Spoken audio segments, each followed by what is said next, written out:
Your sock is already on one foot. Your child is on the floor. And somehow the banana is now unacceptable because you peeled it too much. You were ready to leave 3 minutes ago. Now you can feel your own voice getting sharper before you even speak. This is the moment many parents think the problem is the tantrum. But often, the harder part is what happens inside you first. A small child's distress arrives fast, loud, physical, repetitive, and your nervous system reads that intensity like an alarm. Not because you don't care, because human brains react to pressure before they organize language. When a preschooler cries, argues, throws, or refuses, it can hit your body like someone suddenly turning up every volume knob at once. Emotionally intelligent parenting starts there, not with perfect words, with noticing what your own system is doing before you respond. Because your child's brain at this age is still under construction. Think of it like this: their feelings are the weather. Strong wind, sudden rain, bright sun, all in one afternoon. Your role is not to stop the weather. It's to become steady ground underneath it. And emotionally intelligent parents usually build 6 habits that help them do exactly that. Habit 1. They pause before they interpret. A child screams because the cup is blue instead of green. The fast adult thought is, "This is ridiculous. Why are we doing this again?" But emotionally intelligent parents ask a different question first. What is happening under this? Because children between 2 and 5 often react to something much bigger than the visible trigger. Tired body, hunger, frustration, needing control. The cup is just where it lands. The common mistake is arguing with the logic of the complaint. You asked for blue. You liked it yesterday. Stop crying, it's just a cup. That usually adds fuel, because the child is not in a reasoning state. A calmer alternative looks like this. First, lower your voice instead of raising it. Second, name what you see simply. Third, wait a beat before offering a fix. I can see this feels wrong right now. You wanted it different. I'm here. Short sentences work better than explanations when emotion is high. And here's something surprising. Children often settle faster when they feel understood than when the problem gets solved immediately. Habit 2. They don't rush to erase feelings. A child says, "I hate you." That lands hard, especially when you already gave everything you had that day. The automatic reaction is often correction. "No, you don't mean that. That's not nice. Don't talk like that."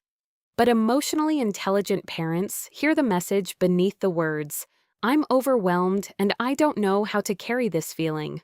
That does not mean allowing hurtful behavior without limits.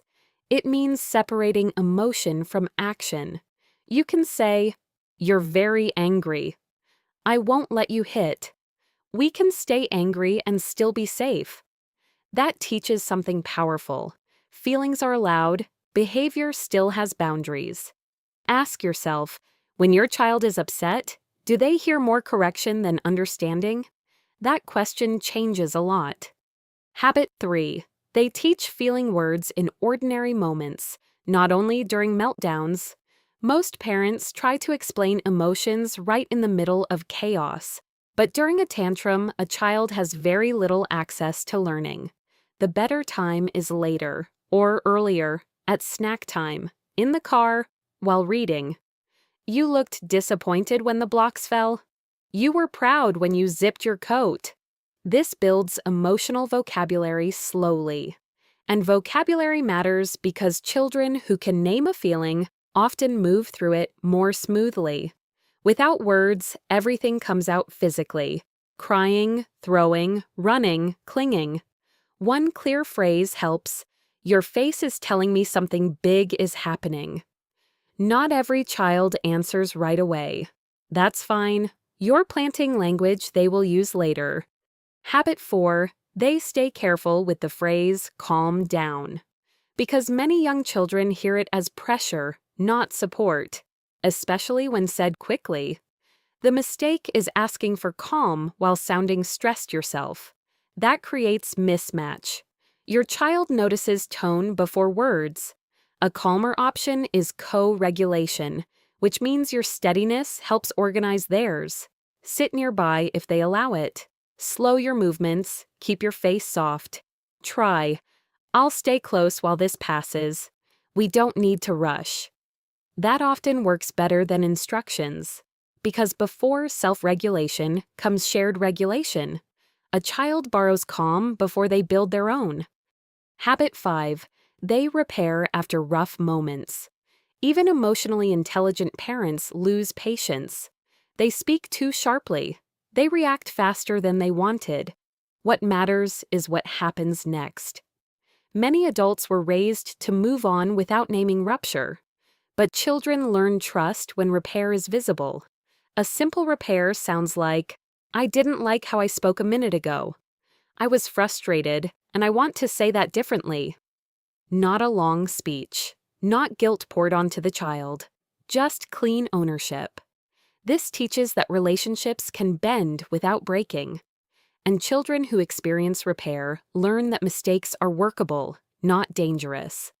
That may be one of the most valuable emotional lessons at home. Habit 6. They notice their own trigger patterns. Because sometimes the child is not the whole story. Sometimes the hardest moments happen at the exact same times. When you're late, when there's noise, when you feel ignored, when you've already made 10 decisions before breakfast. Emotionally intelligent parenting includes self-observation, not judgment, just pattern recognition. You may notice, "I react strongest when I feel rushed." That insight gives you options.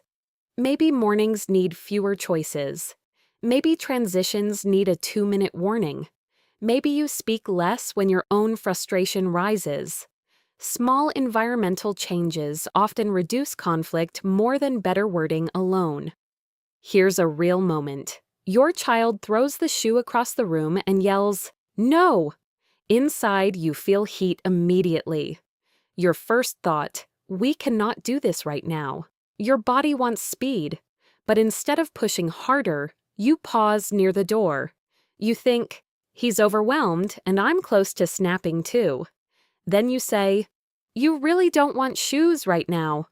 Pause. "We still need them before we go outside." Pause again. "Do you want to put on this one or should I start?" That small choice restores some control without giving up the limit. And often, that changes the whole tone.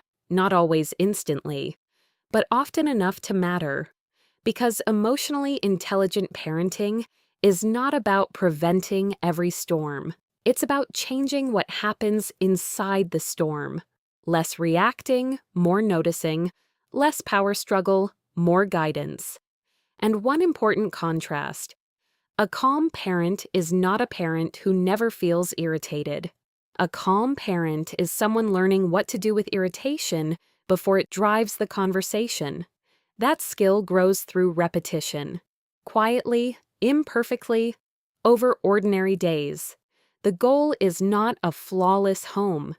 It is a relationship where feelings can exist without taking over everything. And sometimes the strongest thing in the room is a softer response. That becomes part of how your child learns what emotions are for. Not something to fear, not something to fight, something to understand, little by little.